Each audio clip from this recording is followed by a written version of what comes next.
दुख में भी सुख खोजिए, ये बड़ा कठिन होता है। लेकिन जिस दिन ये समझ में आ जाता है, उस दिन दुख रहता ही नहीं है। बट आप कलयुग की दुनिया में ये देखो, हुँ, इस पे आपका मैं टेक भी जानना चाहूँगा कि बिल्कुल। आपको क्या लगता है बुरा समय आना चाहिए सबकी लाइफ में? बिल्कुल आना चाहिए।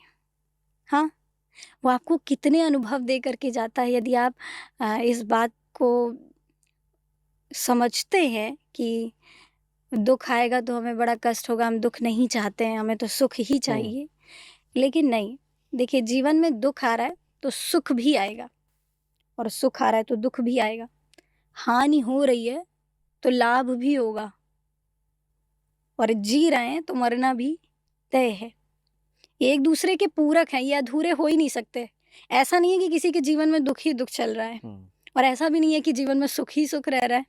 तो क्या है, ये कहते हैं ना, संसरतीति संसारा, संसार का यही नियम है कि आपके जीवन में दुःख आएगा तो दुःख के बाद सुख भी आएगा।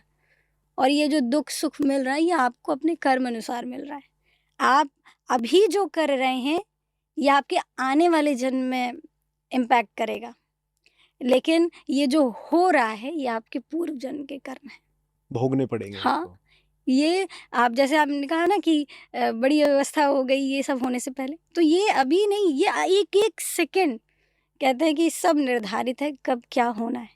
तो मन में एक बात ले आइए कि जो कुछ भी हो रहा है ठाकुर जी की कृपा से हो रहा है। जब कृपा का बोध हो जाता है, तो दुःख में भी सुख दिखाई देने लगता है।